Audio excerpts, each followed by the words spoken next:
Nos acompañan en esta mañana algunos de los ponentes, directores de seminario, el director del Instituto Nacional del Derecho de Autor, nuestros colegas ponentes de esta primera mesa.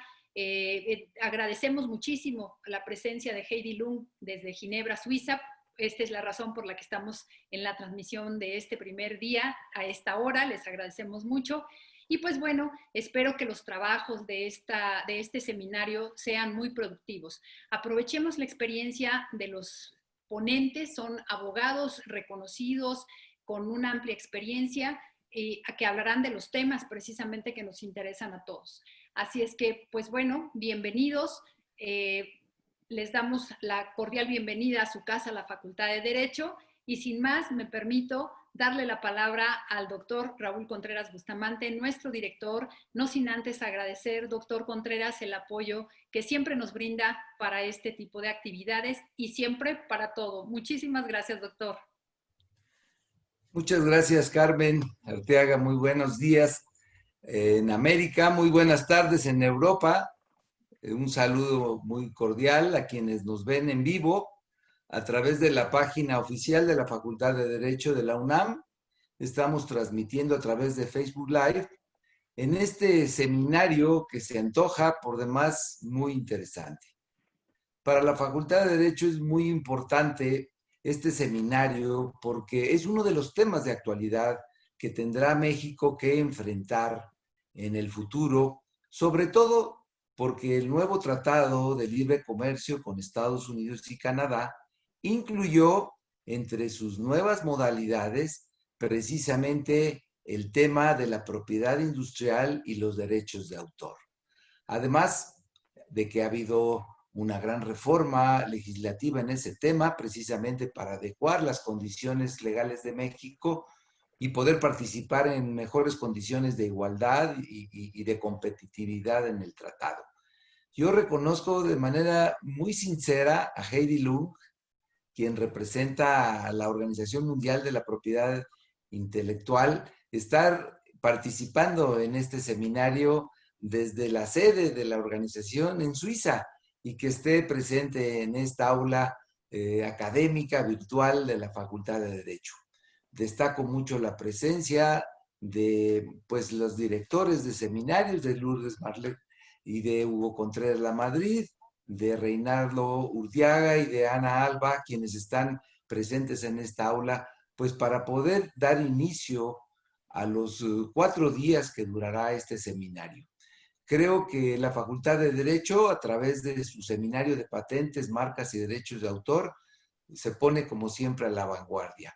Este es un seminario que estoy seguro que sentará precedentes, que será citado y que será materia de estudio y de investigación por otras instituciones y también, ¿por qué no?, por algunas dependencias del gobierno, porque Carmen Arteaga ha podido invitar y convocar a estas 4 días de sesiones intensos a verdaderas autoridades académicas, gubernativas, de los derechos de autor, del ejercicio libre de la profesión, para precisamente pues estudiar todo lo que tiene que ver con esta reforma en materia de propiedad intelectual de México. Así que dispongámonos a disfrutar de este banquete del conocimiento en materia de propiedad intelectual, industrial, de derechos de autor, de marcas, que tendremos en la Universidad de la Nación en los próximos días. Y nuevamente, Heidi, un abrazo.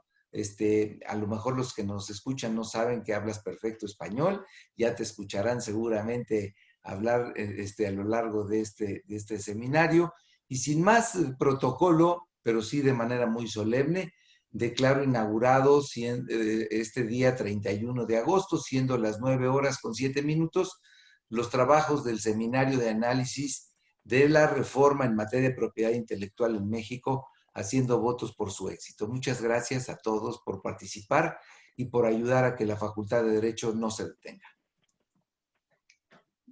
Muchas gracias, doctor Contreras. Muchísimas gracias nuevamente por el apoyo y por estar presente, acompañándonos y además dándonos toda la suerte del mundo para este seminario. Muchísimas gracias. Gracias, doctor. Y bueno, pues me permito ahora presentar ya la integración de la próxima mesa. Muchísimas gracias.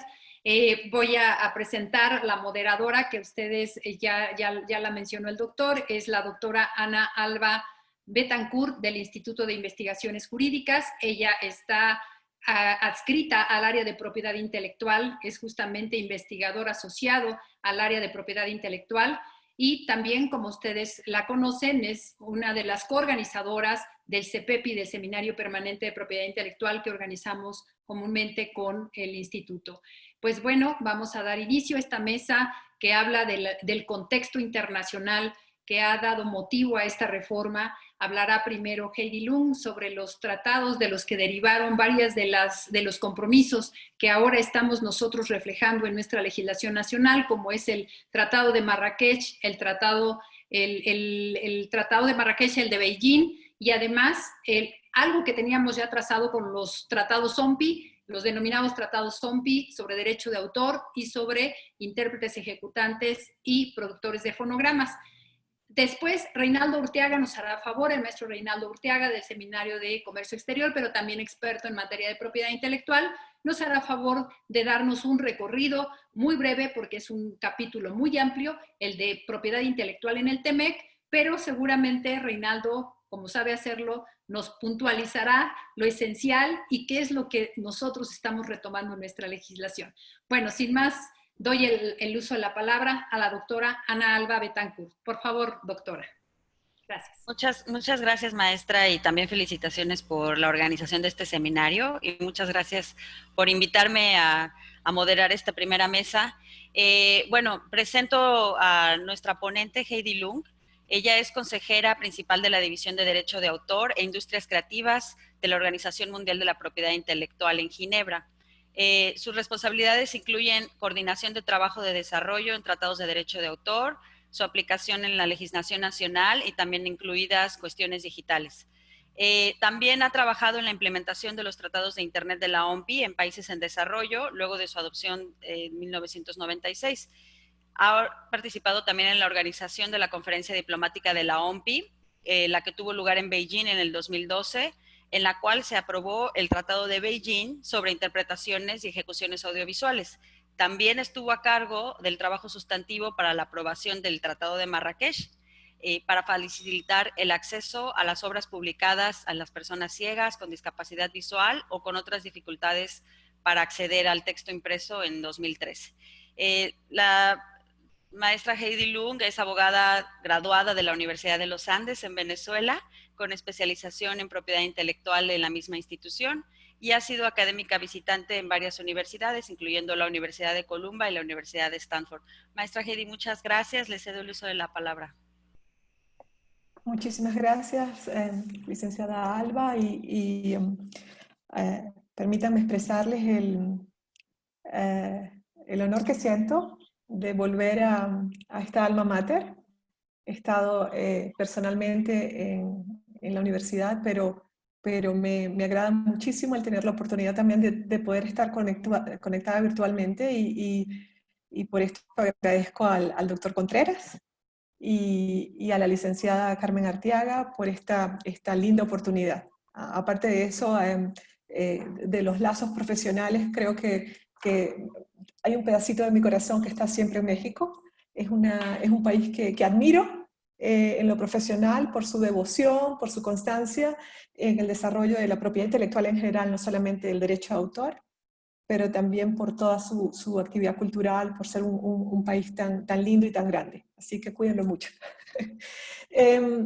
Me corresponde a mí quizás la parte menos complicada de este panel y doy las gracias también por haberme ofrecido la oportunidad de compartir este panel con el licenciado Urteaga, porque creo que de alguna manera el tema que voy a cubrir está prácticamente zanjado, no así la segunda parte del panel, o al menos tenemos un poquito más de claridad que se produce porque estamos hablando de tratados que han sido adoptados por distintos países desarrollados o industrializados y estamos hablando incluso de tratados que tienen su base incluso en hace 2 siglos, es decir, si comenzamos con y voy a compartir aquí, ¿puedo compartir pantalla si me permiten Ya está anfitriones. activado, maestra. ¿Sí? Okay. Claro. A ver, me dice que está inhabilitada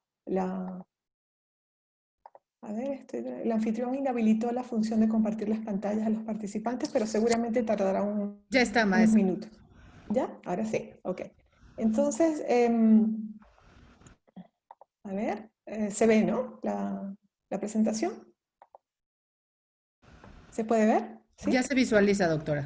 Perfecto. Ok, entonces estamos hablando de tratados que de alguna manera fueron consolidados en el siglo XIX. Estamos hablando de la Convención de Berna, que es una convención madre, la Convención Universal. De alguna manera decimos universal porque son hoy en día 179 países que forman parte de esta convención, son miembros del Convenio de Berna, que sientan las bases para la protección del derecho de autor. Esta convención fue revisada a lo largo del tiempo y la última versión que tenemos es, diríamos, 67, del año 67-71, y casualmente México, esta convención entra en vigor en México en el año 1967. Entonces, desde 1967 México respeta de alguna manera los principios fundamentales de protección del derecho de autor. Un principio que podríamos decir de protección mínima, es decir, estamos dando ciertos derechos y pertenecemos a una comunidad donde las obras y los autores de todos estos 170, bueno, junto con México son 179, de los demás 178 países, están protegidos bajo los preceptos del Convenio de Berna. Y luego ven allí en la pantalla, como en el segundo renglón, la Convención de Roma, que es la protección, o que versa sobre la protección de los derechos conexos. No estamos hablando de las obras de los autores, sino de la protección de los artistas, es decir, de aquellos que interpretan o ejecutan las obras, y los productores de fonogramas y los organismos de radiodifusión. Y esta convención es del año 1961, y México forma parte, o es parte contratante de esta convención desde el año 64. Los tratados que vamos a tocar hoy en la mañana de ustedes serían el tercero y el cuarto, es decir, el grupo que se muestra aquí en el tercer renglón, y en el cuarto, los tratados Internet de la OMPI, que fueron adoptados en el 96 y que México ratificó entre 1999 y el 2000, pero que entraron en vigor en México en el año 2002. El Tratado de Beijing, que aun y cuando México no lo haya ratificado, lo suscribió, es decir, firmó el acta de adopción de esta convención, es decir, de alguna manera mostró una voluntad política de que en algún momento podría unirse al tratado, o al menos respetar los principios fundamentales de este Tratado de Beijing, del cual vamos a hablar rápidamente, y el Tratado de Marrakech, que ratificó México en el 2015, y tratado que entró en vigor cuando reunió todos los países necesarios, 20 países ratificantes, en el 2016 entró en vigor. Entonces, para ubicarlos en el tiempo, lo que les quiero mostrar aquí es que vamos a estar hablando de los tratados que ven aquí en azul en la pantalla, ¿no? Los recientes tratados de la OMPI, no tan recientes, porque bueno, estamos hablando de los tratados de Internet ratificados en el 96, con entrada en vigor en México en el 2002, pero bueno, son los más recientes en la historia de la OMPI en materia de derecho a autor. Y si ven en la segunda línea del tiempo acá, se dan cuenta que, sobre todo en el caso del derecho a autor dentro de la propiedad intelectual, pero sobre todo en el derecho a autor, vemos que hay una íntima relación entre lo que puede ser el desarrollo de la tecnología y el desarrollo de nuevos preceptos internacionales. Si me permiten, yo simplemente quiero darles, como decía el licenciado, este va a ser un banquete sobre propiedad intelectual y sobre las obligaciones en materia de derecho a autor que van a tener. Yo me encargo simplemente del aperitivo, ¿no? Así que aquí simplemente les quiero mostrar cuál es el estado de ratificaciones, al menos en el caso de América Latina. Son los tratados de Internet de la OMPI, que entraron en vigor en el 2002, hoy en día tienen entre 106, el WPPT, y el WST tiene 107 países miembros. Pero en América Latina, estos son los países que ven en azul oscuro, son los países que todavía no han adoptado estos tratados. también recordemos que en el caso de muchos países de América Latina, las ratificaciones se producen y es a posteriori que los países normalmente desarrollan las legislaciones para la implementación de estos instrumentos. No así es el caso de otros países como Europa o Estados Unidos, que modifican las leyes antes de entrar a ratificar estos instrumentos. El Tratado de Beijing, mi técnica aquí ha sido distinta. Los que ven en amarillo son los países de América Latina que hasta ahora han ratificado. Alrededor del mundo son 33 países, 34 países hasta el día de hoy, y en América Latina solamente 4 países han ratificado hasta ahora. Y para el Tratado de Marrakech, es un tratado sumamente, con esto vamos a cerrar la presentación, es un tratado sumamente popular, es un tratado que en la historia de la OMPI yo creo que ha sido el tratado récord, y donde América Latina ha tenido un gran rol, no solamente en su adopción, pero también en su ratificación, en su entrada en vigor. Para la entrada en vigor, por ejemplo, ya eran 11 países, incluyendo México, los que contribuyeron, los que formaron parte de ese grupo de 20 países que dieron paso a la entrada en vigor del Tratado de Marrakech. Y vamos a ver de qué versa cada uno. Para los tratados de Internet y el Tratado de Beijing, como bien el nombre lo indica, al menos del WST y el WPT, que por sus siglas en inglés son el Tratado de la OMPI sobre Derecho de Autor, WIPO Copyright Treaty, WST, y el WPT, que es el Tratado de la OMPI sobre Interpretación, Ejecución y Fonogramas. Como bien lo indican, son tratados que versan sobre el Internet, sobre temas digitales. Y prácticamente fue algo muy novedoso el adoptar este tipo de instrumento, porque un año antes de su adopción ya había entrado en vigor el acuerdo sobre los ADPIC, que es un instrumento vinculante para los países que son miembros de la OMC, incluyendo México.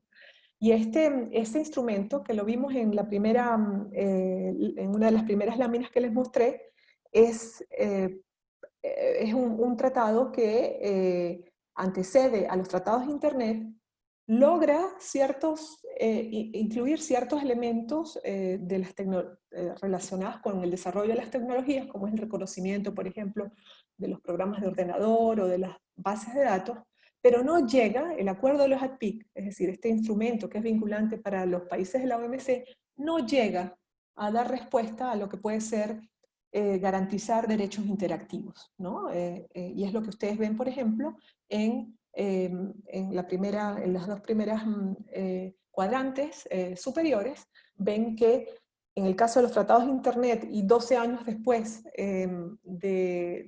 perdón, 12 años no, muchos años más, pero bueno, diríamos 12 años desde la primera conferencia diplomática del 2000, fueron tratados que reconocieron, el Tratado de Beijing y los tratados de Internet reconocen que el derecho de reproducción no solamente se limita al ambiente analógico, es decir, que cualquier almacenamiento de una obra o de una interpretación, ejecución o de un fonograma, cualquier fijación audiovisual en un medio electrónico también puede constituir una reproducción y por tanto tocar ese derecho sacrosanto que es el derecho de copia que se le otorga al autor o al titular de derechos conexos.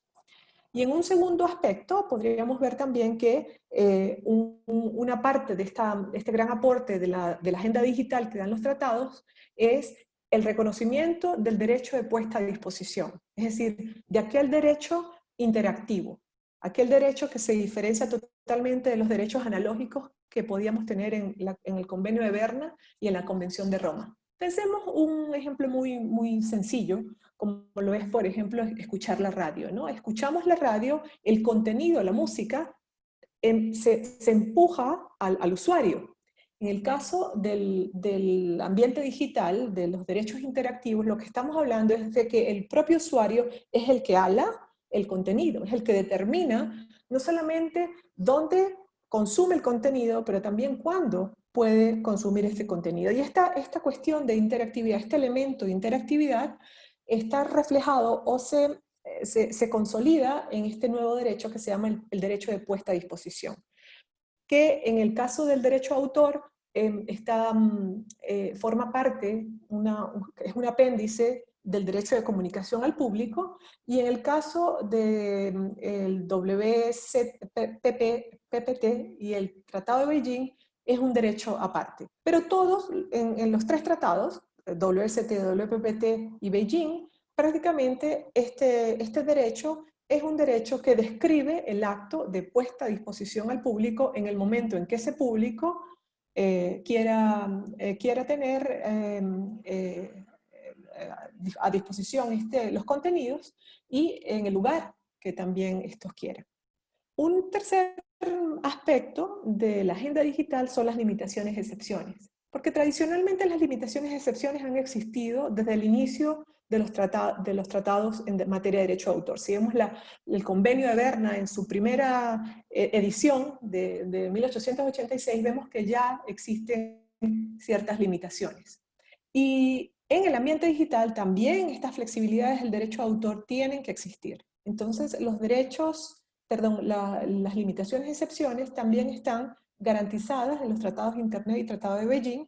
Lo único que no estamos hablando de excepciones y limitaciones de manera explícita, sino más bien una regla que se denomina la regla de los 3 pasos, que está incluida en estos tratados, que me dice que cualquier país, cualquier parte contratante de estos tratados que quiera incluir excepciones y limitaciones en su legislación, tiene que cumplir la regla de los 3 pasos. Solamente en casos especiales que no afecten la explotación normal de la obra ni causen perjuicio a los intereses legítimos del titular de derechos. Así que a partir de ello, las excepciones y limitaciones pueden tomar su propio rumbo porque cada país puede desarrollarlas en atención a sus propias circunstancias sociales, económicas, políticas, culturales, etc. Y en el último cuadrante ven que yo tengo aquí algo reflejado que se llaman las otras obligaciones. Estamos hablando de obligaciones que traen los tratados. Y estas sí son en efecto, otras obligaciones. Son obligaciones relativas a todas aquellas medidas tecnológicas que utilizan los titulares de derecho, las asociaciones, los representantes de gestión colectiva, para controlar, para monitorear el uso de las obras o cualquier objeto protegido por derechos conexos en las redes digitales. Entonces, toda esta información que, por ejemplo, metadata que pueda acompañar una obra o cualquier otro objeto de derechos conexos, de protección de derechos conexos, toda esta información digital, una vez que, por ejemplo, sea alterada sin autorización de los titulares, tiene que, de alguna manera, llegar o tiene que decantar en un tipo de sanción, un tipo de protección. De allí que los tratados no dicen cómo tiene que ofrecerse esa protección, pero dice que los países tienen que garantizar este tipo de protección. Y es el mismo caso de las medidas tecnológicas de protección, cualquier sistema de encriptamiento, protección de password, por ejemplo, que puedan, a través de password, que puedan tener los titulares de derecho para controlar o monitorear las obras, tiene que estar también protegido por, digamos, un grupo de medidas que no sabemos cuáles son, pero que, según la política de propiedad intelectual de cada país, tienen que desarrollarse en la legislación nacional. Y luego entonces pasamos rápidamente para darles un poco de imagen, visualmente representarles de qué estamos hablando. ¿Qué pasó en México en 1967, cuando solamente teníamos el convenio de Berna? ¿Y qué pasó luego en el 2002, cuando entra en vigor en México el tratado de la OMPI sobre derecho a autor, uno de los tratados de Internet, al menos en materia de derechos de autor? Bueno, tenemos la agenda digital que la acabamos de explicar. Tenemos el reconocimiento explícito de que los programas de ordenador y las bases de datos están protegidas por derecho a autor. Tenemos un establecimiento de un término de protección para todas las obras homogéneo, que son 50 años. Lo destaco acá porque el convenio de Berna tiene una pequeña excepción con respecto a las obras fotográficas, y me dice que las obras están protegidas solo por 25 años. Ahora tenemos un término de 50 años que, como bien ustedes saben, los países pueden ir un poco más allá de ello, y México en efecto ha ido el doble. Es decir, en México el término general de protección son 100 años, a contar después de la muerte del autor. Y tenemos también la existencia de un derecho de distribución y de alquiler que no existía antes en el convenio de Berna. Y rápidamente pasemos a la Convención de Roma, WPPT más Beijing, que son tratados que versan sobre los derechos conexos. ¿Qué encontramos aquí? Que la Convención de Roma prácticamente ofrece una protección de 3 categorías de titulares: los artistas, intérpretes ejecutantes, los productores de fonogramas y los organismos de radiodifusión. Y WPPT y el Tratado de Beijing solamente versan sobre el derecho de los artistas y de los productores de fonogramas. Si estamos hablando del WPT, son artistas y productores de fonogramas. Algo que queda por fuera y que todavía estamos pendientes de actualizar es la protección a nivel digital de los organismos de radiodifusión, que solamente tienen la protección dada en el año 61.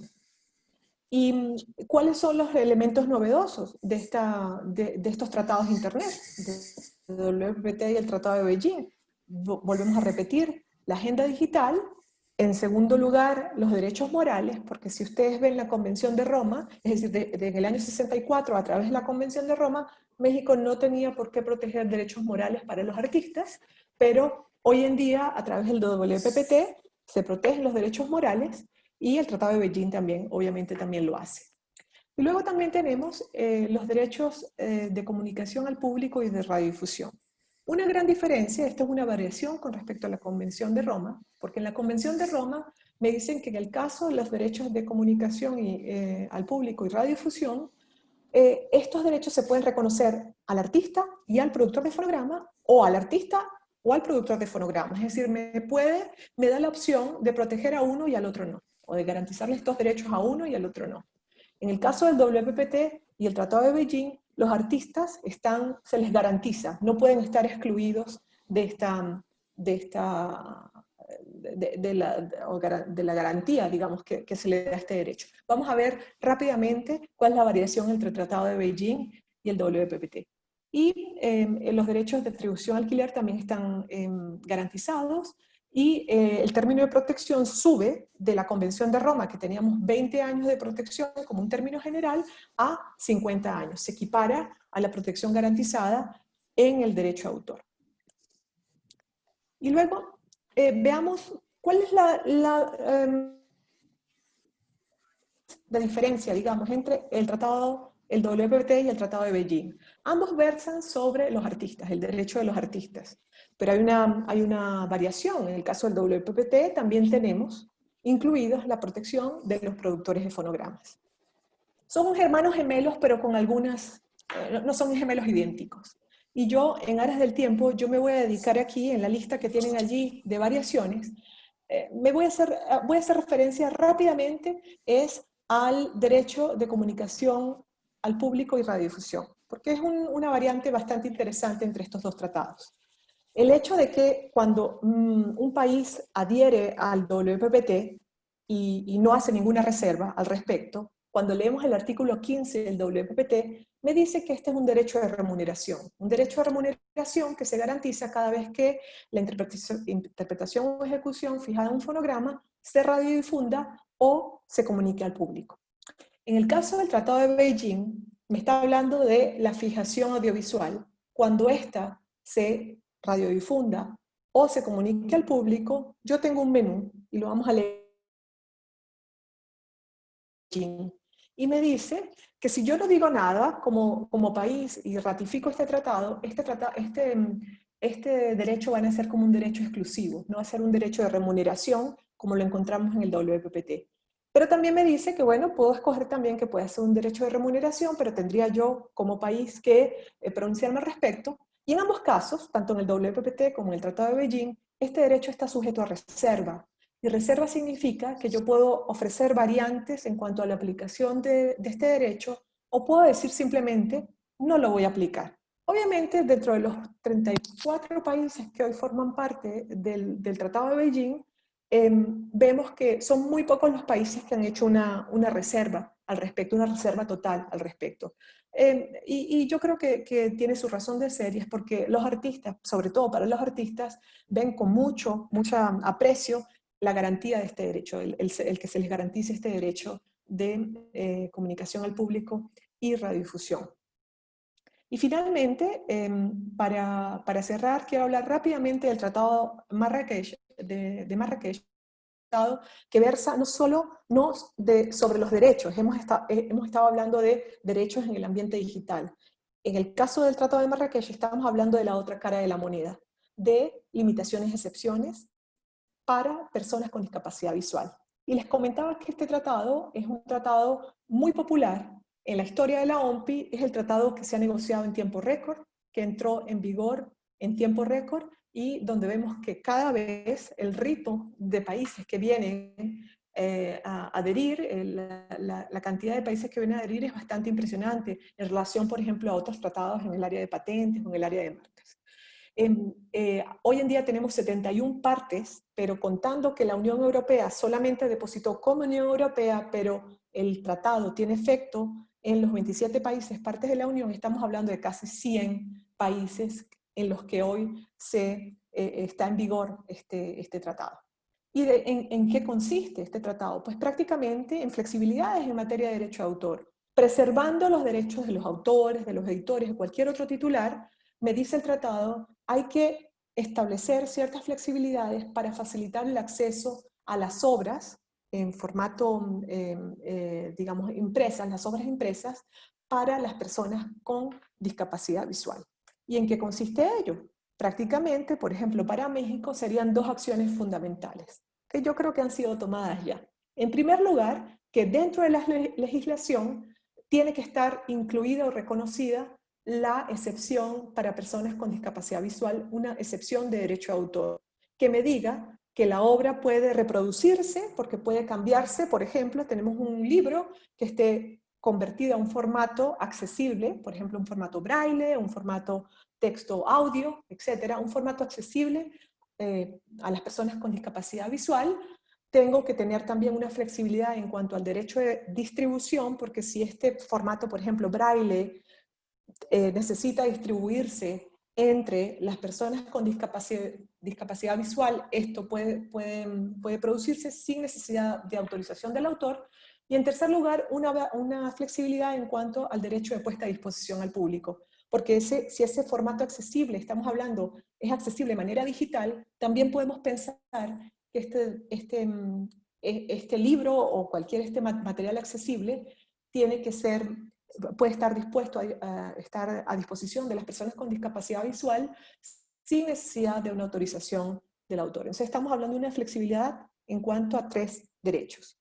Y la segunda acción que un país, parte contratante de este tratado, tiene que mantener es también permitir que las obras producidas bajo las excepciones de Marrakech puedan circular no solamente dentro de México, pero también alrededor del mundo en los países, y sobre todo con mucha flexibilidad, en los países que forman parte de la familia de Marrakech, que estamos hablando que son casi 100 países. Entonces, todos los países van a tener secciones para personas con discapacidad visual, excepciones en materia de derecho a autor, pero las excepciones se tienen que hablar entre ellas. Y es de alguna manera el primer ejemplo que podemos tener de aplicación de alguna manera extraterritorial de ciertas excepciones y limitaciones. Obviamente tienen que haber reglas operacionales que México ha tomado ya en cuenta y se han dado los primeros pasos, y esperemos que con esto también podamos aliviar un poco lo que se ha llamado el hambre de libros en la comunidad de discapacitados visuales.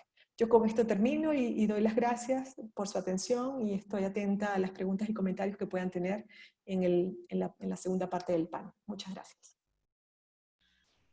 Muchísimas gracias por su clara exposición, maestra Heidi Lung. Ahora me permito presentar a Reinaldo Urteaga Escobar. Él es egresado de la Facultad de Derecho de la UNAM, con mención honorífica en el año 2000.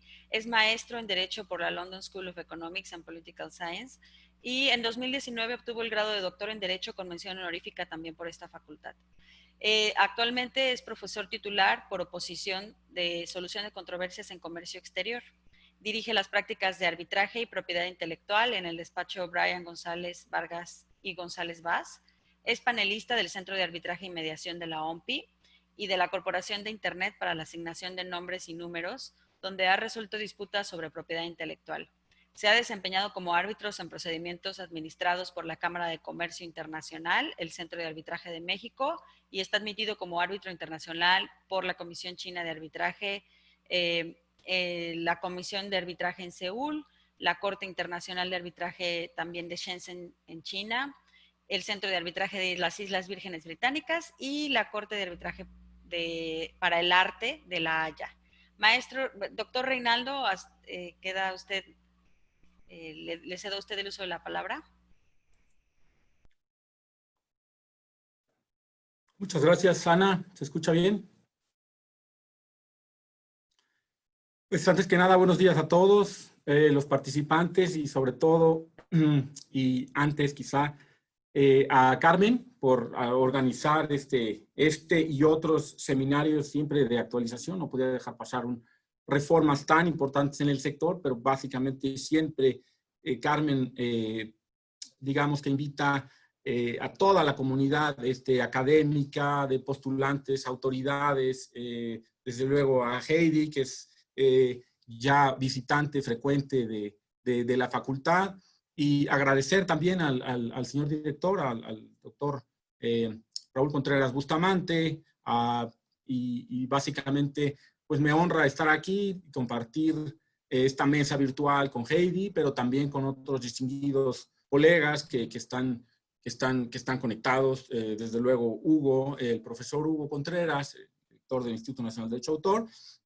Y bueno, habiendo dicho eso, hola Hugo, sin más preámbulo, pues el tema del que me toca hablar a mí.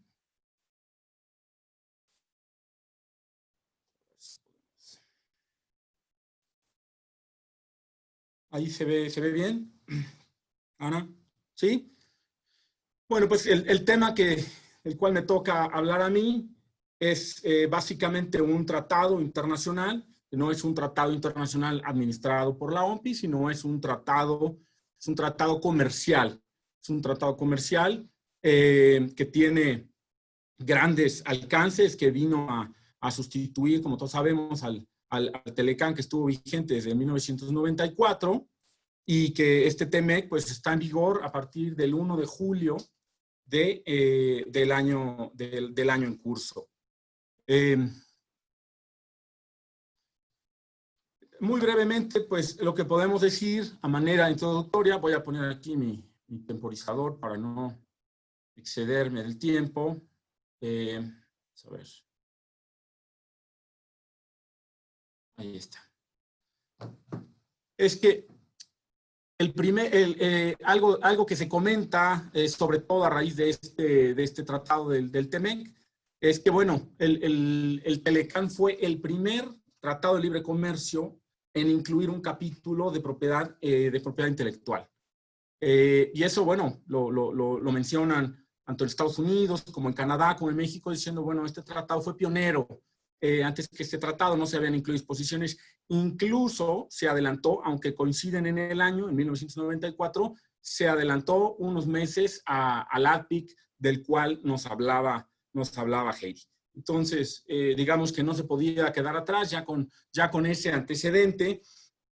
Digamos que los negociadores se propusieron objetivos mucho más ambiciosos, y eso se puede observar a simple vista con el número de artículos que tiene el TEMEC en comparación con el capítulo 17 romano. Allí está, del 21 al 2090, en comparación con los artículos 17.1 al 17.21. Desde luego también no es un tema solamente de número de artículos, sino que son artículos que tienen muchos párrafos y muchos incisos.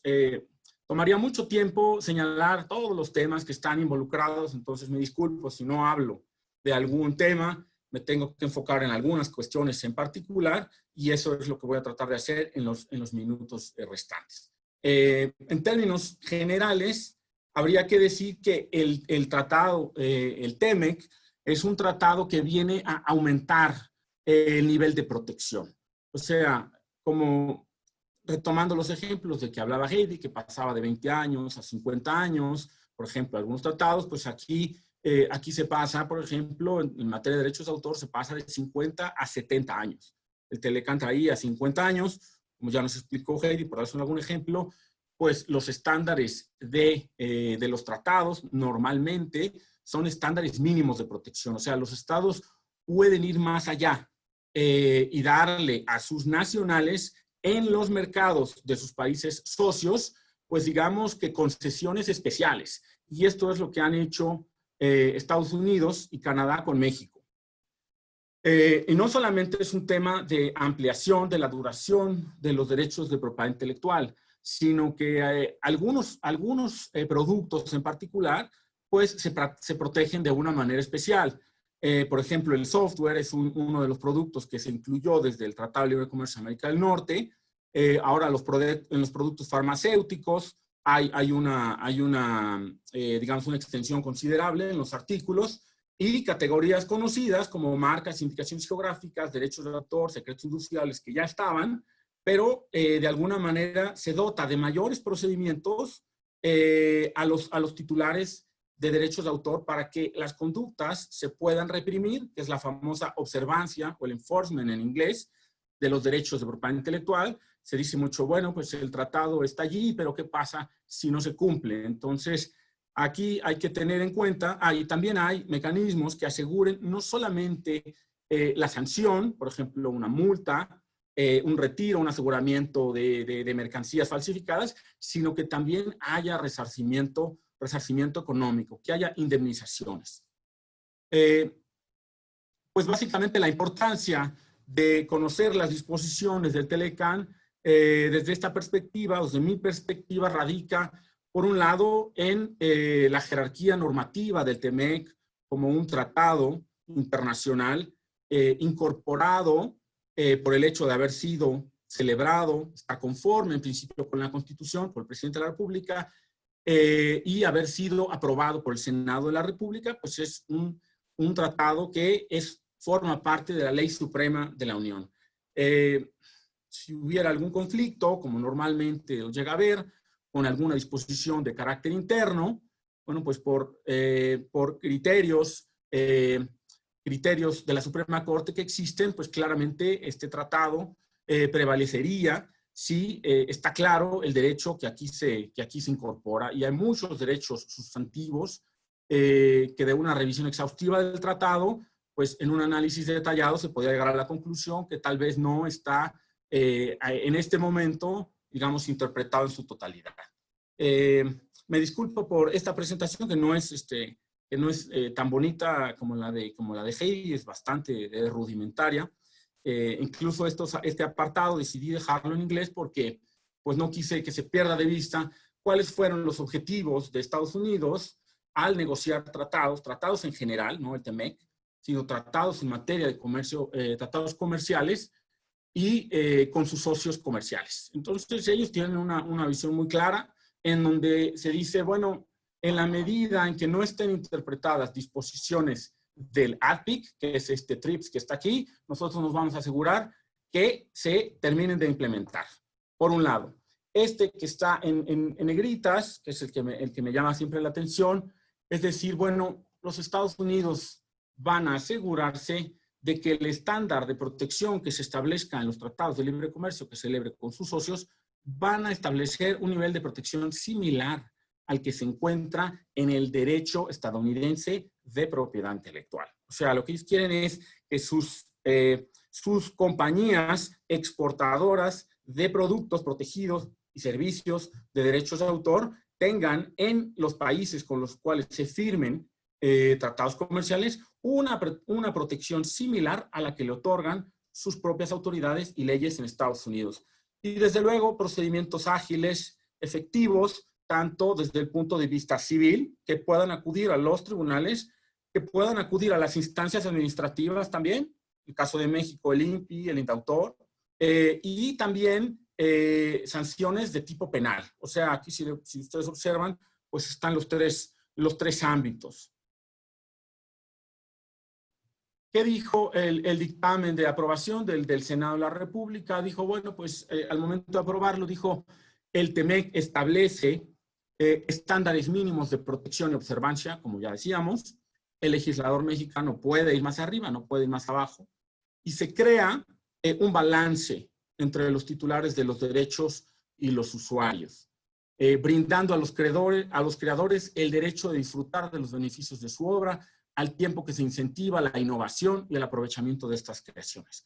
Desde luego que este balance no es privativo, ni es un objetivo único del TEMEC, sino yo diría de todas las leyes en materia de propiedad intelectual. Si la ley mexicana se llama Ley Federal del Derecho a Autores, desde luego porque protege a los autores, pero eso no quiere decir que los usuarios no tengan excepciones o limitaciones, digamos, los titulares, no existan excepciones y limitaciones a los derechos de autor, como ya nos mencionaba Heidi, por ejemplo. Si la ley se llama de protección de propiedad industrial, bueno, pues desde luego eso no quiere decir que, por ejemplo, el dominio público, digamos, no esté involucrado. Incluso hay un artículo por ahí en materia de patentes en la nueva ley donde se habla que el instituto deberá velar también por el dominio público, los derechos de los usuarios, tanto de obras como de bienes protegidos. Entonces, ¿qué tanto se carga el péndulo al lado de la protección de los titulares de los derechos, a modo que se limite, digamos, el acceso autorizado a estos bienes culturales o industriales? Eso es siempre una labor bastante compleja por parte de los legisladores. En materia de marcas, simplemente señalar que anteriormente se exigía esta condición de que un signo propuesto a registro, digamos que fuera perceptible visualmente, un signo visible. Y en estos signos visibles, tradicionalmente, nos hemos encontrado a las denominaciones, nombres, marcas nominativas, letras, números, elementos figurativos, que son dibujos, diseños gráficos, combinaciones de colores, no colores aislados, y formas tridimensionales, todos estos apreciables visualmente. El TEMEC dice, bueno, no, queremos ir más allá, queremos proteger sonidos, ¿sí? Que los estados hagan un esfuerzo por proteger marcas olfativas. Así quedó. Y bueno, desde el 18 de mayo de 2018, que estos cambios se veían venir, pues el legislador mexicano se adelantó y estableció protección a estas marcas llamadas no tradicionales, digamos que estarían en estas categorías: olfativas, sonoras, holográficas, imagen comercial. Aquí básicamente es sencillo, pues un producto, pues si mi producto tiene un olor particular y eso lo puede distinguir el consumidor, pues no tanto el nombre, sino el olor asociado a mi producto es lo que yo quiero proteger. Así es como surgió este primer registro. Hasbro es una empresa estadounidense, entonces se puede ver cómo la protección que se obtiene en un país también se puede obtener en otro país, en este caso México. Lo bueno es que estas protecciones pues, se establecen para todos los titulares sin discriminación por nacionalidad. Entonces es así que una empresa mexicana pues pudo obtener un registro de marca olfativa para una pintura con olor a bambú también, al mismo tiempo que Hasbro, y una empresa mexicana que administra un restaurante conocido, pues pudo registrar los sonidos que hacen, digamos, para ordenar una bebida especial, el café. Pues marcas holográficas, básicamente los signos holográficos, y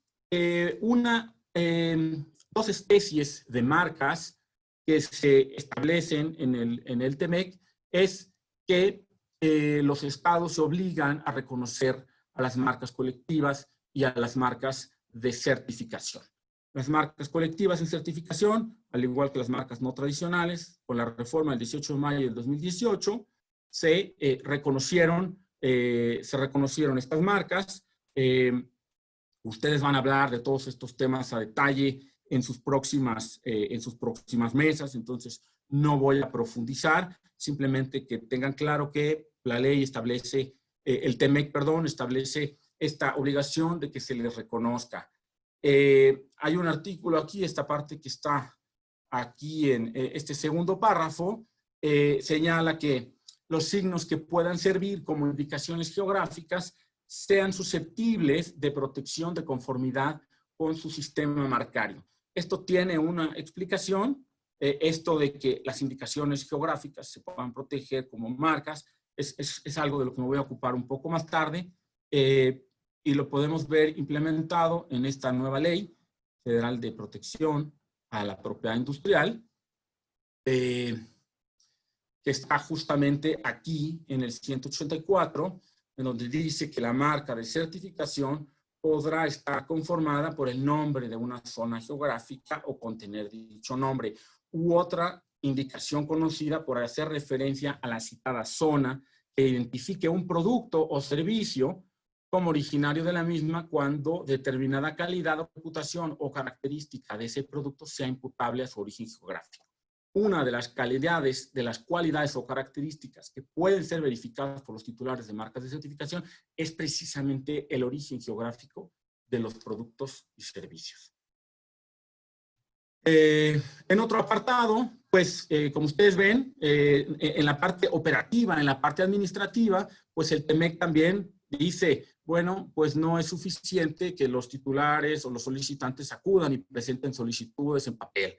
El e-filing está presente en oficinas internacionales, desde luego la OMPI, la oficina de marcas estadounidenses. Entonces queremos que se implemente un sistema electrónico de marcas que se puedan presentar y renovar marcas en línea. Esto ha sido implementado ya por el INPI y sobre todo se ha apresurado y creo perfeccionado con la emergencia sanitaria, justamente para prevenir contagios. En materia de marcas notorias, también lo que se dice es, bueno, los estados ya no pueden exigir que la marca, para reconocer a una marca como notoria, que esa marca haya sido previamente registrada en el país del estado parte. Ni tampoco que figure en un listado de marcas notoriamente conocidas, un listado oficial, ni tampoco que haya habido un reconocimiento previo como marca notoriamente conocida, como en el caso de México, que existen las declaraciones de notoriedad y de fama. Se dice, no, esos no son, no puedes poner o limitar a que los titulares, digamos, te acrediten alguno de esos extremos. Se incluye por primera vez, hacen su aparición en los tratados comerciales y de hecho yo diría en los tratados de propiedad intelectual a los nombres de dominio. Los nombres de dominio de Internet, estas direcciones electrónicas con las cuales identificamos las páginas web, ¿sí? Que pueden incluir toda clase de signos alfanuméricos y en los distintos idiomas. Básicamente, desde hace muchos años, desde digamos, de la aparición de la página web, de la www, se han presentado miles de conflictos entre titulares de marcas, normalmente marcas notorias, marcas famosas, con nombres de dominio registrados por terceros sin el consentimiento de esos titulares de marca. Esos registrantes de nombres de dominio que incorporan marcas conocidas en nombres de páginas web con distintos propósitos, normalmente ilícitos, básicamente fraude, suplantación de identidad, piratería y todo aquello que involucre un engaño al usuario o al visitante. Es decir, el usuario entra a un sitio, piensa que es el sitio de una marca reconocida, le venden los productos de esa marca, el domicilio que se incluye incluso en la página es igual, revisa las páginas, se da cuenta que digamos, la apariencia del sitio, lo que le llaman el look and feel en inglés, es igual al de la página de la empresa titular, por lo tanto consideran que esa página debe ser del titular, hacen un depósito, una transferencia y nunca les entregan el producto. Y se quejan con el titular dice, ese sitio no es mío. Bueno, pero ¿yo qué puedo hacer? Acude a la OMPI, precisamente, que es el organismo, el Centro de Mediación y Arbitraje, que resuelve estas controversias, utiliza la llamada política UDRP para que un experto, también llamado panelista, pueda ordenar la transferencia de ese nombre de dominio. existe también una política especial para los dominios llamados que tengan un código territorial. En inglés es CCTLD, Country Code Top Level Domain, código territorial de nivel superior. En el caso de México es el .mx, el .us para Estados Unidos y el .ca para Canadá. ¿Qué hace el TEMEC? Dice, los estados deben adoptar una política, o sea, un procedimiento extrajudicial, esto no va a tribunales, que siga la misma línea de la UDRP, que es una política, hay que decir que es de ICANN, pero fue diseñada por el propio Centro de Arbitraje y Mediación de la AUP, y ellos fueron los que diseñaron la política por encargo de ICANN. Esa política está vigente desde 1999. En México existe una política llamémosle local, es LRP, Local Dispute Resolution Policy, desde 2002. La única, digamos, el único matiz aquí es que esa política la administra NIC México. NIC México es una entidad de carácter privado, pero tiene, digamos, esa autorización para otorgar los registros de los nombres de dominio .mx, o sea, no es una autoridad de gobierno mexicana la que los otorga. Entonces aquí tenemos la particularidad de que ya tenemos esa política que sigue la línea de UDRP en términos generales, pero que no es administrada por un ente de gobierno, con lo cual la puede cambiar en cualquier momento sin previo aviso. No voy a entrar a detalles, lo pongo aquí con signo de interrogación, si esta política LRP cumple con los parámetros de la UDRP. Yo diría que sí, pero hay algunas diferencias importantes, algunas de las cuales fueron propuestas justamente por países del sistema del Common Law como Estados Unidos y Canadá. Y es que para presentar una reclamación, para reclamar o reivindicar la titularidad de un nombre de dominio, en la UDRP no se exige que la marca esté registrada. La LDRP sí exige que la marca esté registrada. ¿Por qué? Porque cuando se hizo la LDRP se hizo pensando en el sistema jurídico mexicano, que básicamente es un sistema registral. Si tienes una marca, si tienes un certificado de reserva de derechos registrado, entonces puedes plantear una reclamación. Si no tienes un signo registrado, no puedes reclamar un dominio.mx. Entonces allí hay que apuntar que no, en ese aspecto muy importante, básicamente de legitimación básicamente en la causa, tu documento base de la acción, pues no podría ser una marca en uso, como es la que se puede llegar a presentar en un asunto UDRP. Indicaciones geográficas es un área de oportunidad. Ya estaba en Telecán, pero aquí básicamente ha sido motivo de pugnas importantes, porque digamos que en México no lo teníamos reconocido como tal. Tenemos las denominaciones de origen, pero las denominaciones de origen no es algo que esté en las prioridades de Estados Unidos, porque Estados Unidos no forma parte, ni Canadá, de la Unión de Lisboa en materia de denominaciones de origen. Entonces dijeron, bueno, indicaciones geográficas sí, pero dice que pueden ser protegidas a través de una marca, un sistema sui generis u otros medios legales. En Estados Unidos te dicen, bueno, es que para nosotros son marcas colectivas o marcas de certificación, pero las indicaciones geográficas se inscriben dentro del género de las marcas, son especies.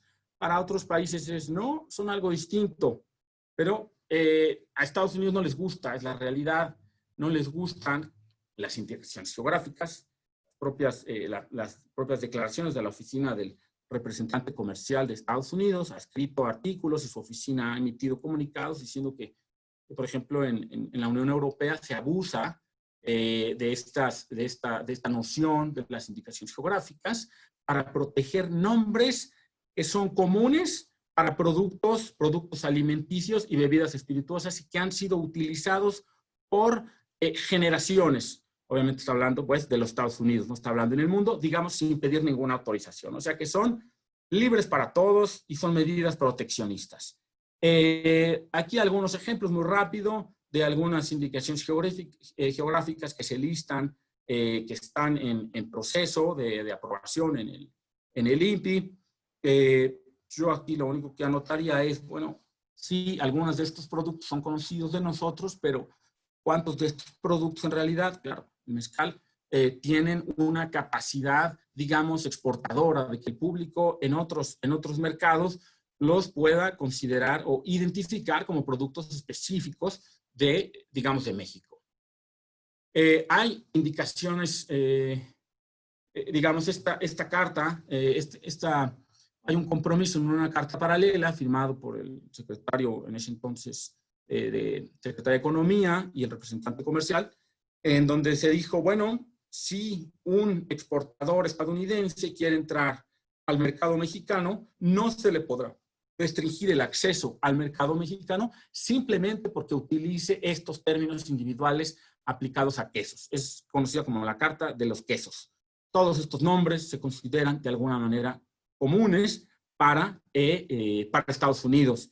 Pues yo no sé qué piensen, pero pues claramente algunos para los países de la Unión Europea, yo creo que es un claro, digamos, abuso, ¿no? Considerar que estos nombres son, digamos, son comunes cuando siempre han sido producidos por una región particular y tienen procesos muy, muy elaborados para su, digamos, son muy celosos, digamos, de los procesos de preparación de los productos.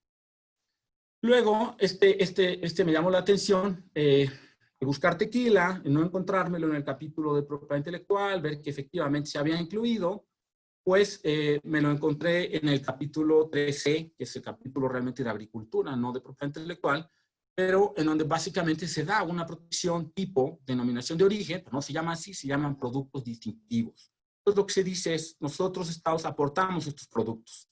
Estados Unidos aporta el whisky bourbon y el Tennessee, Canadá el whisky canadiense y México el tequila y el mezcal. Entonces lo que se dice es, nos comprometemos a que estos productos en nuestros mercados solo los vamos a autorizar cuando sean productos efectivamente fabricados, originarios de las regiones particulares de los países en cuestión y que cumplan con las leyes y estándares de elaboración. Voy a ir un poco más rápido en la materia patentable. Aquí básicamente es los 3 requisitos que siempre se han hablado, la novedad, actividad inventiva y aplicación industrial.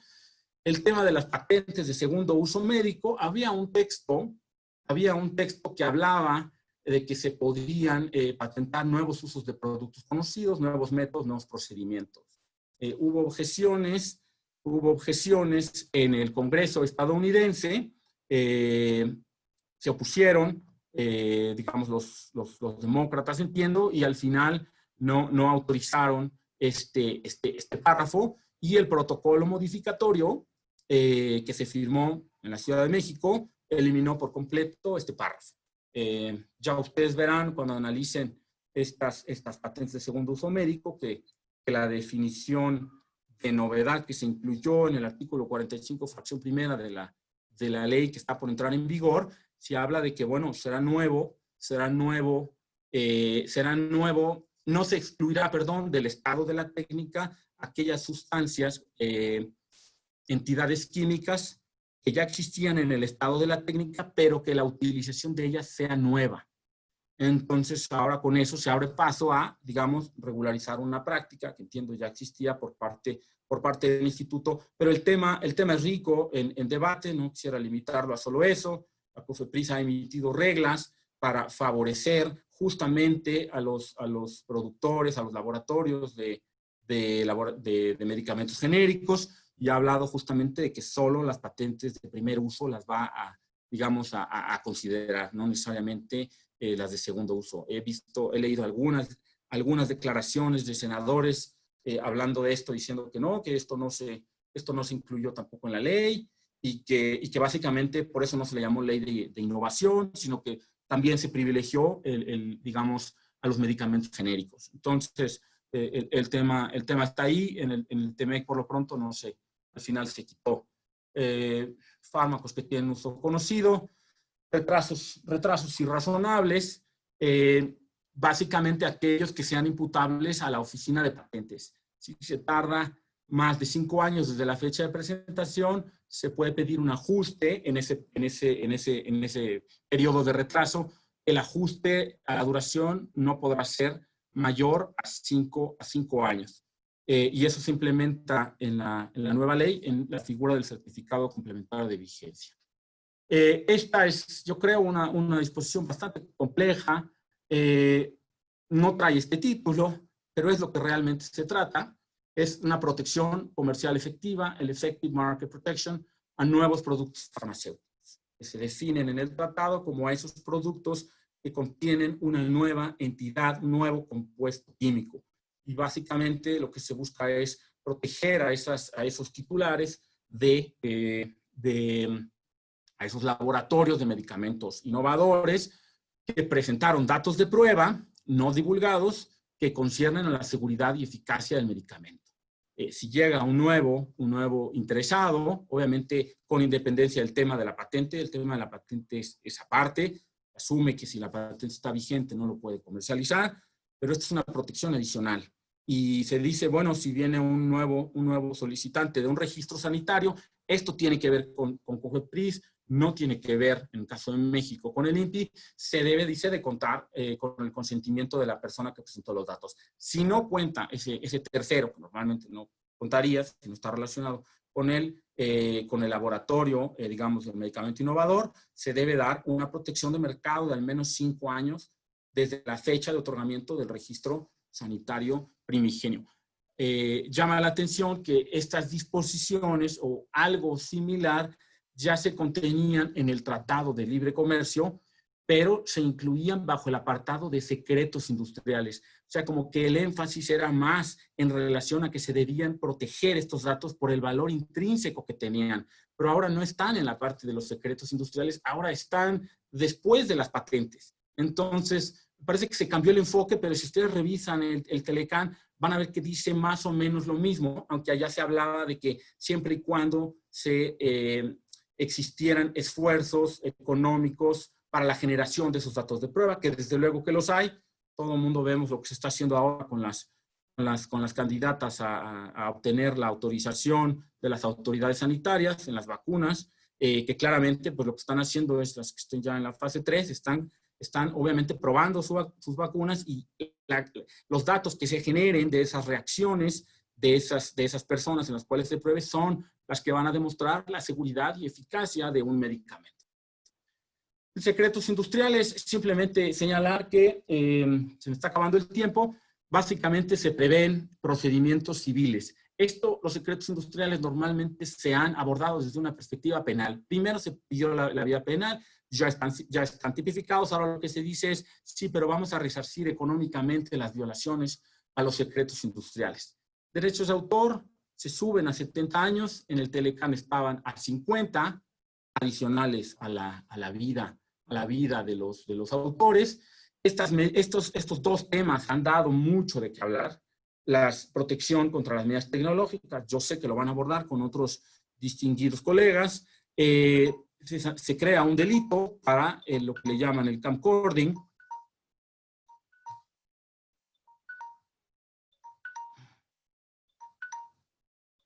Perdón. No se pueden quitar medidas de protección, que son básicamente medidas técnicas, candados, digitales, sellos, etcétera, para que no se pueda acceder a un sitio, que se penalice eso. Este procedimiento del cual ustedes también van a hablar, y ya se implementó en la Ley Federal del Derecho de Autor, que es el famoso Notice and Takedown. Básicamente este procedimiento que se implementó viene del Telecán, pero porque es un procedimiento extrajudicial que ya existía en una ley estadounidense que se llama la Digital Millennium Copyright Act. Aquí lo relevante, decirles que, bueno, que hay una acción de inconstitucionalidad presentada, la 217-2020, ya admitida a trámite, en donde la Comisión Nacional de Derechos Humanos está impugnando las reformas a la Ley Federal del Derecho de Autor, por lo que tienen que ver con esta implementación, y está implementando estas sanciones penales adoptadas en el Código Penal en contra de la supresión de las medidas tecnológicas. Entonces será interesante ver qué pasa en ese asunto, simplemente lo apunto. Y en observancia, esta es la última lámina. Se piden o se trata de que los estados implementen procedimientos que no sean gravosos, injustificables ni retrasos. No se obliga a un estado a crear, por ejemplo, tribunales en materia de EPI o hacer algo administrativa orgánicamente distinto a las autoridades que ya tiene, pero sí, por ejemplo, a establecer indemnizaciones adecuadas, medidas provisionales, asegurarse que las infracciones se sancionen igual en el entorno analógico, en el entorno digital y en las medidas en frontera, que haya facultades ex oficio para detener mercancías sospechosas de portar marcas falsificadas. Yo con eso terminaría y le cedo la palabra a Ana. Muchas gracias, doctor Urteaga. Bueno, en lo que nuestros seguidores por Facebook Live, si gustan poner preguntas para los ponentes ahí y nosotros les damos lectura, quisiera preguntarle a la maestra Heidi Lum si nos pudiera compartir un poco más de cuáles han sido los retos, los mayores retos para implementar tanto el Tratado de Beijing como el de Marrakech en estos 100 países. Sí, a ver, cuando hablaba de 100 países, para el Tratado de Marrakech, es decir, que está en vigor en 71 partes, pero tomando en cuenta que la Unión Europea vino con una sola ratificación, pero válida para sus países miembros, estamos hablando de casi 100 países. ¿Cuál ha sido digamos, el mayor obstáculo, el desafío más grande para el Tratado de Marrakech? Yo creo que en el caso del Tratado de Marrakech no es tanta la ratificación del tratado, pero los arreglos operacionales. Es un tratado totalmente novedoso, trae consigo un famoso artículo 5 que nos habla del intercambio transfronterizo de material protegido por derecho de autor, pero en formato accesible, y que estamos hablando ya les decía yo, de un tratado que establece la aplicación de ciertas flexibilidades transfronteras, aun y cuando estamos hablando de una comunidad de países pertenecientes o parte contratante de Marrakech que tienen excepciones similares, ¿no? Con respecto a esos tres derechos que les comentaba: el derecho de reproducción, el derecho de distribución y el derecho de puesta a disposición al público. Pero a mi modo de ver, yo creo que el mayor desafío ha sido los arreglos operacionales, porque no basta que nosotros, y yo creo que a lo mejor también esto se aplica en el caso del derecho de autor en general, es decir, de los derechos como tal.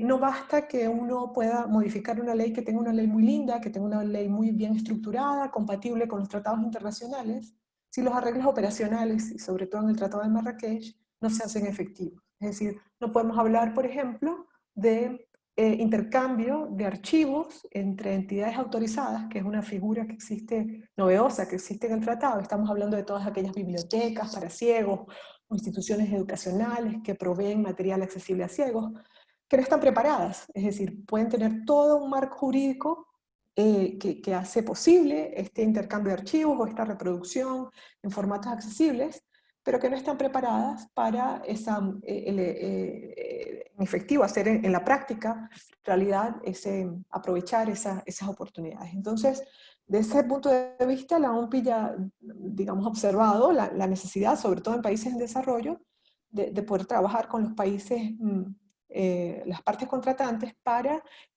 trabajar en materia de capacitación, pero también en lo que podríamos llamar publicaciones inclusivas, es decir, que no estemos hablando de convertir libros físicos en formatos accesibles, digitales o no. Estamos hablando de que cuando los libros hoy en día o cualquier otro material impreso nazca de manera digital, tiene que nacer per se ya accesible. Es decir, que no estamos hablando de que el acceso, digamos, a un libro digital, por ejemplo, a un libro electrónico, no tendría que ofrecer ninguna diferencia a la persona que tiene capacidad visual, al vidente y al no vidente. Es decir, que todos los libros estén disponibles al mismo tiempo y por el mismo precio a las personas, cualquiera sea su discapacidad. Ese es desde el punto de vista, para mí, del Tratado de Marrakech. En el caso de Beijing es totalmente distinto. Para mí, en lo personal, yo creo que ha sido el ritmo de la ratificación. Si mostraba que el ritmo de la ratificación de Marrakech era 7.6 países, en algún momento fue el más rápido, hoy en día ha bajado un poco, porque estamos hablando ya de la cola, que se están de países, ha bajado un poco el ritmo de ratificación. En el caso de Marrakech, no. Incluso el Tratado de Marrakech, de Beijing, siendo un tratado que es el hermano gemelo, pero que nació años después de los tratados de Internet, es un tratado que incluso ha tomado más tiempo para su entrada en vigor que los tratados de Internet. Los tratados de Internet entraron en vigor a los 6 años de su ratificación. El Tratado de Beijing solamente, o sea, 8 años después, entró en abril de este año en vigor. Y en el caso, por ejemplo, de México, México fue un país no solamente que lo firmó digamos, el acta de adopción o la adopción como tal del tratado. México fue un país clave en la negociación del tratado en el año 2011, ¿no? Es decir, un año antes de la conferencia diplomática, cuando desbloqueó junto con otros países un obstáculo que había, que era fundamentalmente el artículo 12, que es sobre la transferencia de derechos, pero también algunos ajustes que impedían que países que se oponían al tratado se sintieran más confortables. Y observamos en el caso de México que yo sé que han habido muchos avances digamos, de parte del Ejecutivo y de parte de la rama legislativa para avanzar en este tratado, pero que vemos que los países de América Latina que tienen tanta tradición de ir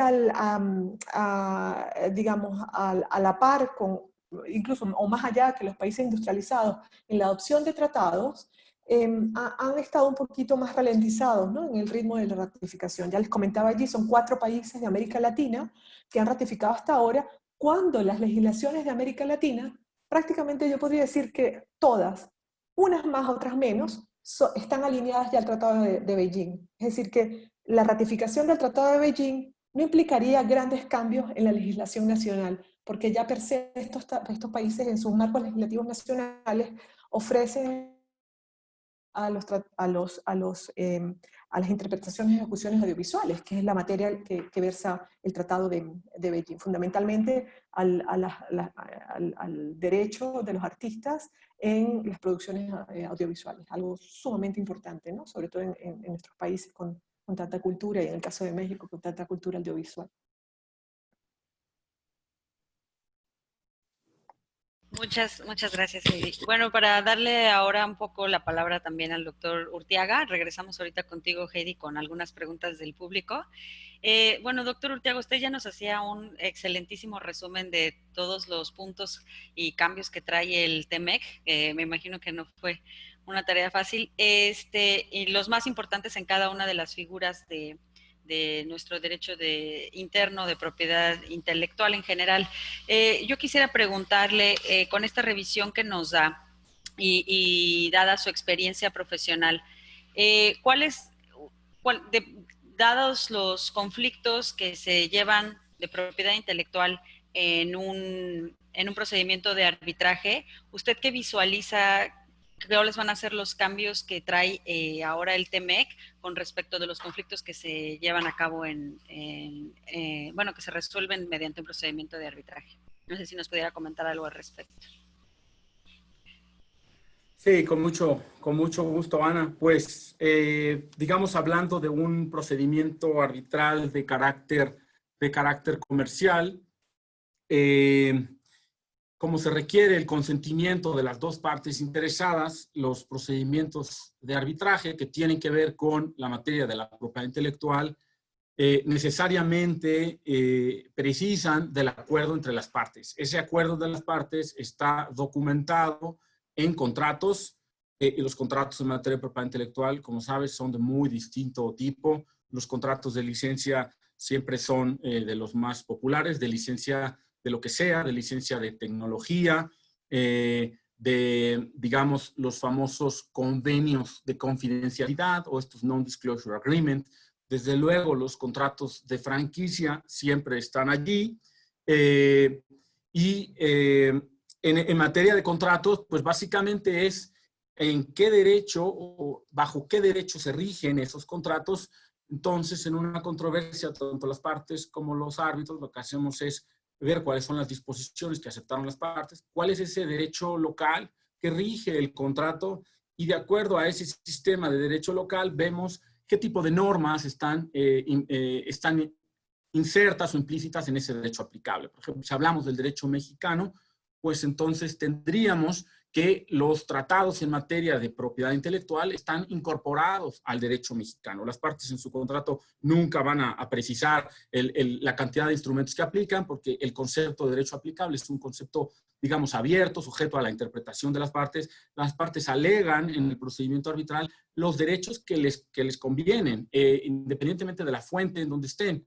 Es decir, si tienen un derecho claramente reconocido en un tratado internacional, pues las partes alegan ese tratado internacional. Entonces, la labor del árbitro consiste justamente en interpretar estas normas, que cada vez son más extensas. Si una de las partes involucradas, pues es una parte canadiense, estadounidense, en el caso de México, pues claramente habría que atender directamente a las disposiciones del TEMEC y no quedarse únicamente con las normas de carácter federal. Esa sería, digamos, mi apreciación. Puede ser que el árbitro en un arbitraje comercial esté llamado a interpretar y aplicar directamente en una controversia las disposiciones de un tratado como el TEMEC. Perfecto, doctor. Ahorita continuamos. Maestra Heidi Lum, nos preguntan si nos pudiera hablar un poco más acerca de la diferencia que hay entre los derechos de comunicación al público y la radiodifusión y los derechos de distribución al público. No sé si... Sí, a ver, y aparte de eso, seguramente la pregunta debería de continuar y decir, dependiendo también si es derecho de autor o derechos conexos. A ver, en el caso del derecho a autor, tendríamos que ver que el derecho de comunicación al público es un derecho que ya cristalizó, digamos, en el Convenio de Berna, y prácticamente lo hereda el Acuerdo de los ATPIC, y también, porque el Acuerdo de los ATPIC habla de aplíquese en todas las normas del Convenio de Berna, y esta misma mecánica es la que utiliza el WST también. Es decir, que prácticamente el derecho de comunicación al público que nosotros aplicamos a través del WST es el mismo derecho de comunicación al público que encontramos en el Convenio de Berna. Pero, que ya decía yo, en el caso del derecho de autores del WST, se le pone un apéndice, que es el derecho de puesta a disposición al público, que es un derecho exclusivo, es decir, no es susceptible de ninguna licencia, es decir, no puede establecerse una remuneración, digamos, para sustituir ese derecho exclusivo, es decir, es un derecho interactivo, y es exclusivo porque solo el titular, solo el autor puede decidir, puede prohibir o puede autorizar que se produzca la puesta a disposición en redes interactivas de su obra. Esto es en el ámbito del derecho de autor. En el caso de los derechos conexos, el derecho de comunicación al público es totalmente distinto de la puesta a disposición al público. La puesta a disposición al público sigue siendo un derecho interactivo exclusivo, es separado, garantizado aparte, pero el derecho de radiodifusión y comunicación al público, estamos hablando de radiodifusión, obviamente lo que podría ser, por ejemplo, la radiodifusión de alguna obra audiovisual en una televisora, o pensemos también en radiodifusión, por ejemplo, de música en una estación de radio, etc. Nace como un derecho de remuneración, ¿no? Desde el punto de vista del WPPT. Derecho de remuneración que existe en el artículo 15 del WPPT, pero que si vamos atrás, es decir, al tratado madre o hermano, al tratado origen, es la Convención de Roma, lo encontramos en el artículo 12. E igual, es un derecho de remuneración, y en ambos casos, tanto en la Convención de Roma como el WPPT, es un derecho de remuneración que está sujeto a reservas. Puede reservarse, un país puede decir, ¿sabe qué? Yo no aplico este derecho, o lo aplico solamente a cierto tipo de interpretaciones, o a cierto tipo de fonogramas, etc. ¿Okay? Es un derecho que es muy maleable.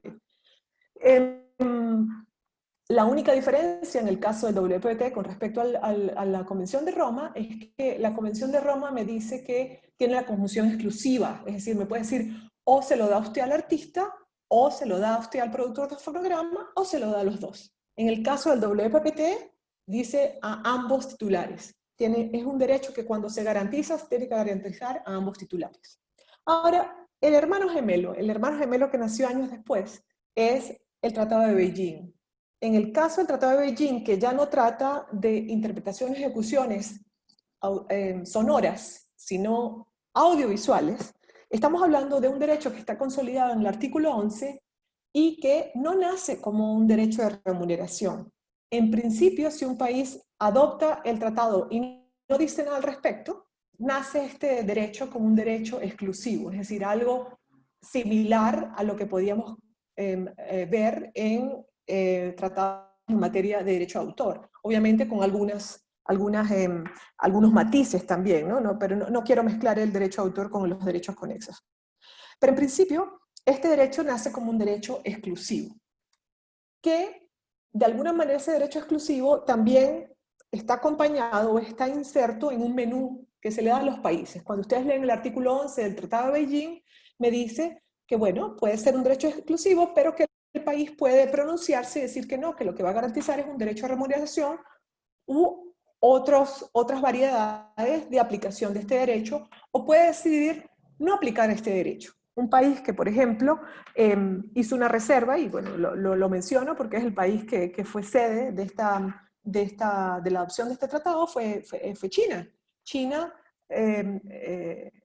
decidió hacer una reserva sobre este derecho, y en el caso de China, China es el país que ratificó el Tratado de Beijing, pero no reconoce los derechos de radiodifusión y comunicación al público. Es interesante porque el Tratado de Beijing, el criterio para establecer protección en el Tratado de Beijing es la nacionalidad. O sea que China en este caso lo que está diciendo es, desde el punto de vista de la comunidad de partes contratantes del Tratado de Beijing, es: yo no reconozco el derecho de radiodifusión y comunicación al público, pero ustedes tampoco a artistas o en fijaciones audiovisuales donde artistas chinos participen, se les reconozca el derecho de radiodifusión y comunicación al público. Así que esto es bien interesante, el Tratado de Beijing, porque es un tratado que se asemeja mucho en el criterio de protección al Convenio de Berna. Se protege en él a los nacionales, es decir, cuando yo destaco o cuando yo determino la protección, la determino en función de la nacionalidad. Así que un país, cuando ratifique el Tratado de Beijing, de alguna manera está protegiendo a sus artistas audiovisuales en explotaciones extranjeras. Muchísimas gracias, maestra. Espero que con esa respuesta haya quedado contestada la pregunta del público, pero a mí me pareció muy completa. Bueno, paso ahora otra vez con el doctor Urteaga. Hay una confusión en algún miembro del público que pregunta, dado que usted refería que el TEMEC obliga a que se den la mínima protección que se da también en Estados Unidos. Sin embargo, bueno, la confusión es si también esto implica que la solución de conflictos se lleve a cabo en Estados Unidos, o como en Estados Unidos, y también implicaría, digamos, aspectos procedimentales, en específico en materia penal, preguntan. Y tengo una segunda pregunta sobre la facultad de interpretación del TEMEC. En general se dice que la facultad de interpretación del TEMEC la tiene que hacer la Comisión de Libre Comercio. Esto viene en el capítulo 31 del tratado. Pero preguntan, bueno, si todavía no hay una reglamentación, si esto también implica que la Comisión de Libre Comercio tiene que hacer interpretaciones respecto del artículo del capítulo 20, que se refiere exclusivamente a propiedad intelectual. Entonces serían esas dos preguntas, doctor.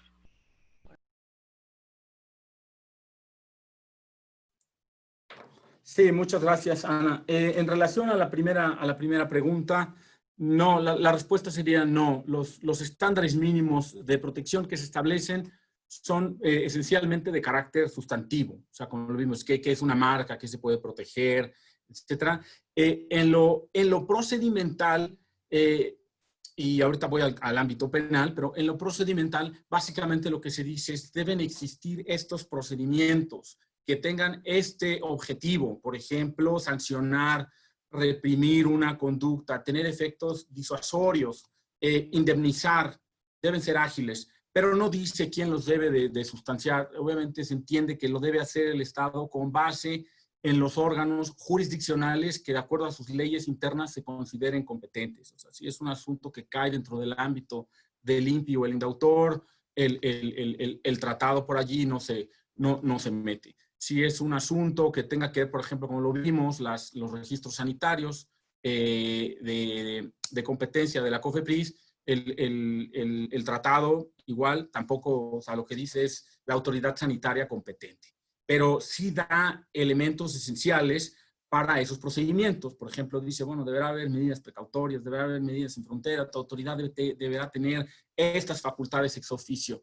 Pero ya en cuanto a, lógicamente se tienen que ventilar aquí, que es la mayoría de los casos, y es lo que está implementado en la ley. Ustedes van a ver lo amplio que es el catálogo, tribunales civiles, desde luego INDA, INDAUTOR y el INPI, la Procuraduría General de la República en cuestiones penales, son las entidades, digamos, encargadas en México.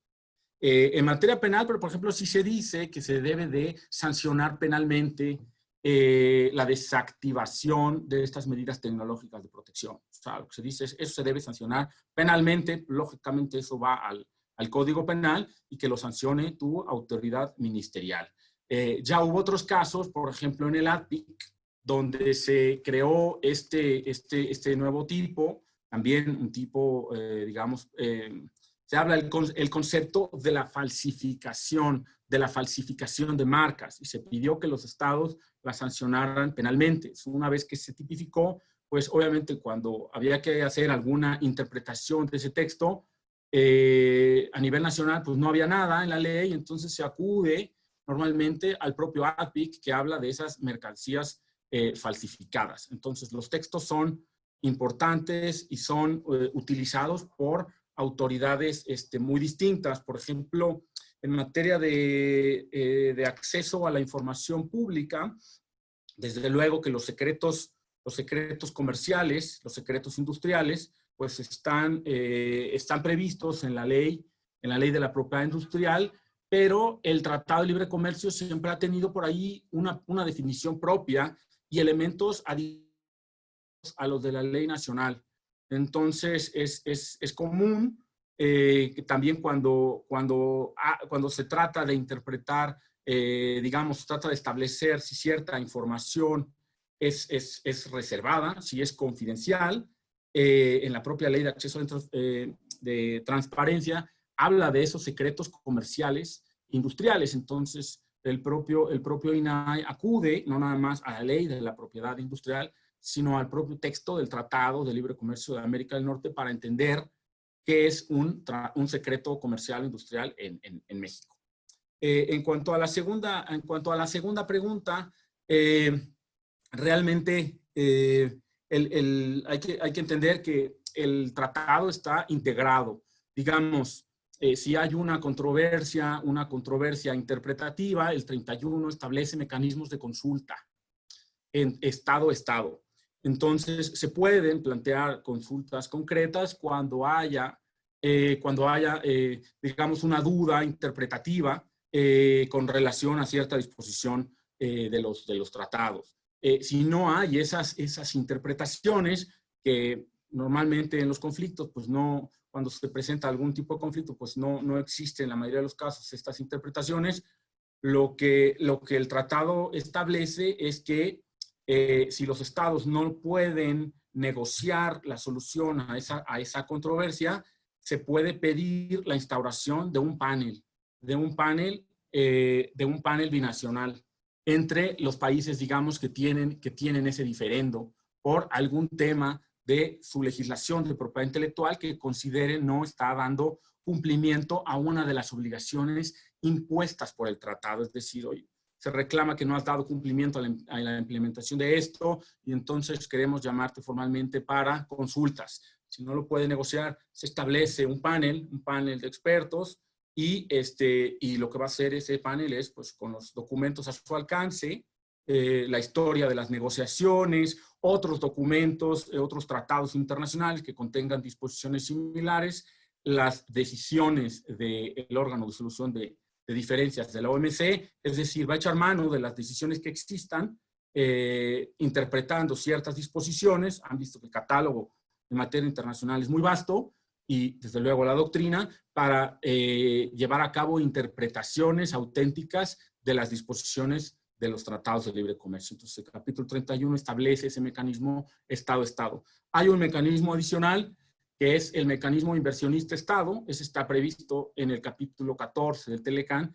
Y si un inversionista, persona física o moral, un inversionista extranjero en un estado parte, se considera que su inversión ha sido afectada, ha sido discriminada, ha sido expropiada directa o indirectamente, puede, digamos, directamente optar por demandar a ese estado por alguna inconsistencia, algún trato ya específico a su inversión. Y el artículo 14, el capítulo 14 expresamente reconoce que los derechos de propiedad intelectual son consideradas inversiones protegidas en el ámbito del tratado. Ok, muchas gracias por su explicación, doctor. Maestra Heidi, bueno, viene una pregunta también del público que habla sobre varios clubes de lectura online y que, bueno, ponen a disposición de los lectores del club las obras literarias. Entonces, bueno, si nos pudiera comentar cómo debe de ser la aplicación correcta aquí en materia de derechos de autor. Desconozco totalmente, digamos, cómo funcionan esos clubes de lectura y si han sido, digamos, en qué condiciones operan, si es, digamos, para aceptar los miembros y para la utilización de las obras. Pero en principio cualquier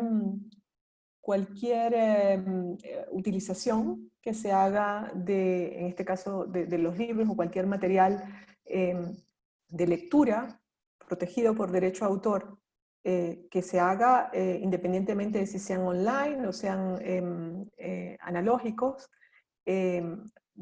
digamos, hay que tomar en cuenta para este tipo de utilizaciones las implicaciones en materia de derecho a autor. Obviamente si yo compro un libro, digamos en el ambiente analógico, y compro mi libro, obviamente estamos pensando en que, bueno, el hecho de tener la propiedad física del libro no significa que usted tenga la propiedad, digamos, del derecho a autor. Está simplemente comprando un ejemplar donde está incluida la obra protegida por derecho a autor. Obviamente en el ambiente digital todo cambia porque no estamos hablando de material tangible, copias tangibles, pero estamos hablando prácticamente de copias que se pueden diseminar y que no solamente usted compromete el derecho de reproducción como tal, pero también el derecho de puesta a disposición al público.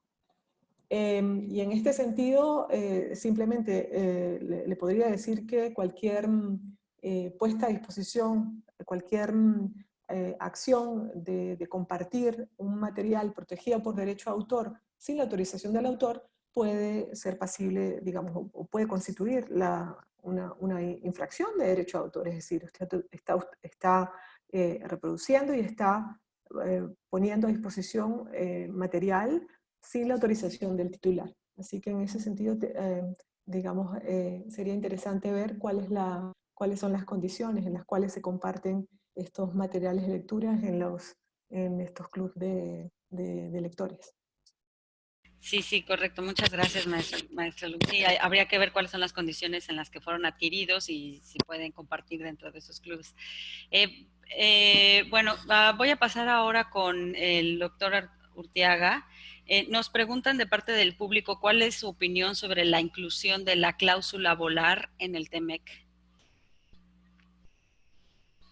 ¿Qué opinión tiene al respecto?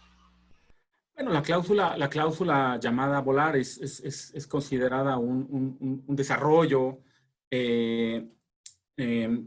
no es una figura que básicamente lo que busca es que se puedan hacer estudios, que se puedan presentar solicitudes, exámenes para un registro sanitario sin que se sancione a ese tercero durante la vigencia de una patente. Y lo que busca esencialmente es que es en un mundo ideal, si una patente fenece, si una patente caduca al término de esa patente, pueda ingresar al día siguiente, digamos, de manera, eso repito, en un mundo perfecto, pudiera entrar un medicamento genérico al mercado, porque no se retrasó la solicitud al momento de el término de la vigencia del tratado. De manera que es una figura, digamos, de avanzada. Yo no considero que sea una figura polémica, más bien es una figura que sí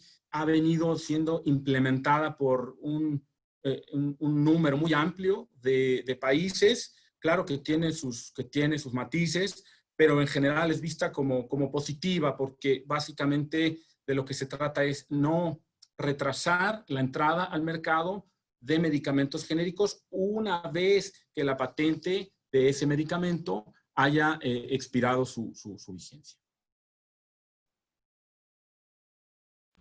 Así es. Bueno, maestra Carmen Arteaga, ahorita ya no tengo más preguntas de parte del público. No sé si ustedes gusten hacer una pregunta o ya cerramos. Bueno, no sé si de los colegas que nos acompañan en el aula virtual, directores de seminario, ponentes, invitados, no sé si alguien tuviera alguna pregunta para los ponentes. ¿Sí? ¿Alguien? No. Pues parece que no hay preguntas. Realmente me ha parecido muy completa la exposición de ambos. Yo creo que han cubierto los puntos más importantes de cada uno de los tratados, que es justamente lo que da el marco, el contexto a las exposiciones de los próximos días. Por mi parte, no tengo más tampoco preguntas. Y pues bueno, si no hay nada, Ana, pues podríamos dar por concluida la mesa y pues me permito simplemente agradecer a los ponentes, a los invitados que estuvieron presentes desde temprano. Muchísimas gracias por acompañarnos. Y pues adelante, Ana, muchísimas gracias y nos vemos mañana, pero a las 17 horas. ¿Sí? Creo que se congeló tu imagen, Ana. No sé si escuchas ahora. Bueno, creo que se congeló la imagen de la maestra. Entonces esperemos ahorita que se reconecte y les recordamos que si están interesados en la constancia, al final pueden, de acuerdo con como aparece, quienes nos están viendo a través de Facebook Live, pueden en la cajita que aparecerá poner sus datos para que se registre la asistencia y pues los esperamos mañana. Ojalá que Ana se pueda reconectar.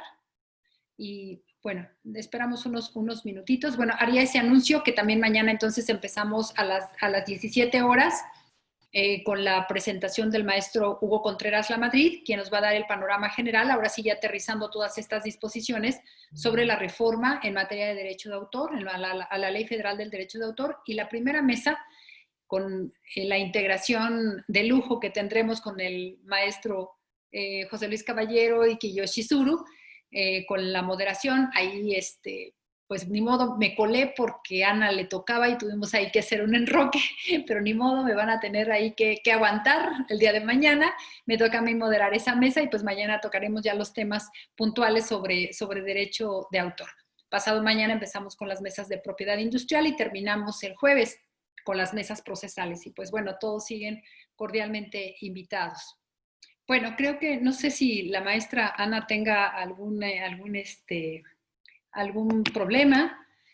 La veo conectada, pero todo parece indicar que no tiene audio. Entonces, Ana, ¿ya? Sí, ¿Listo? muchas gracias. Adelante. Perfecto. Perdón. Nada, no se preocupe, es lo que nos pasa con las aulas virtuales y el mundo digital. Pero bueno, no nada más darle las gracias a usted como organizadora y por supuesto al doctor Urteaga y a Heidi Lung por darnos el marco de los tratados que va a dar pie a las siguientes participaciones. Muchas gracias. Gracias. Muchas gracias y felicidades, Heidi. Un abrazo fuerte hasta Ginebra. Cuídense mucho y a todos los compañeros también. Reinaldo, muchísimas gracias por esta magnífica colaboración del Seminario de Comercio Exterior. Se me hace que te vamos a piratear del Seminario de Comercio Exterior. Bueno, muchas gracias a todos. Ana, un beso. Gracias. Hasta mañana. Hasta mañana a todos nuestros invitados. Gracias a todos. Gracias. Felicidades. Gracias.